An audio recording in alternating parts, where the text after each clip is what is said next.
During the pre-war period, whilst people were selling their properties and moving away from the German border, my own family did the opposite. They sold their retail business and moved about 7 miles closer to the border to a place called Puławki, with a population of 800. Lag, the place we left behind, was a village of about 2,000 inhabitants where my family had run a grocery and drapery business. By the time my parents had decided to move, there were 9 grocery shops in Lag. As the number of grocery businesses increased, the income from our own decreased. As my father was involved in the very expensive all-year-round hobby of hunting, my mother's income as a midwife was often required to supplement it. The expenses for my brothers and sisters' education had to be met, and it was becoming harder to make ends meet. We relied even more on my mother's income as a midwife to keep us going. Eventually, my father's costly hunting trips had to stop. We all sympathised with him as his whole life had been taken up with his hobby. Shortly after that, our nanny, Francesca, who had been with us for many years, was reluctantly asked to leave to reduce the overheads even further.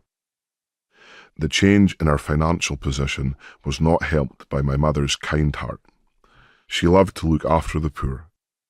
After delivering a child to a poor couple, instead of making the usual 2 visits, she would make half a dozen, always taking some groceries with her at no extra cost to them.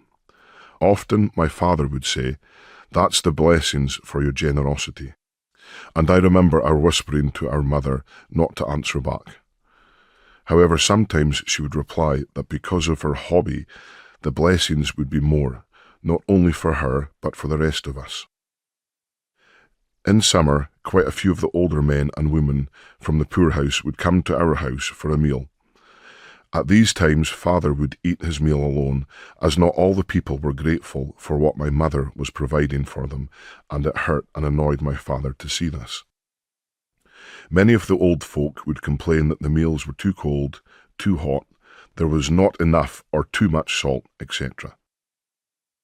In winter, when the snow was lying deep, I would take their midday meal to the poorhouse for them. I remember one old man who was so grateful for all we did for him. After each meal, he would tell me of the huge estates he had, of how the hills were covered with gold, and that after he died, it would all belong to my family. Although his mind was wandering, he tried to reassure us that one day our efforts would be rewarded. I often thought about this old man who was so willing to part with his gold-covered hills just for a few meals. I sometimes found myself walking home as proud as a peacock, at times almost believing his promise. There was one old Jewish lady, Mrs. Kuntz, and her daughter whom my mother loved to visit. She often talked about them and how much she admired their strong religious belief. My mother's charity work was very important to her. The main reason my family had moved closer to the German border was because my mother's brothers and 2 sisters were involved in farming there. However, things did not turn out as we hoped. We found we were expected to help them work the land and receive nothing in return. As a result, the atmosphere was strained at times. Our lives were cloudy with very few silver linings. Eventually, our situation began to improve as we settled down to running the general store my father had set up.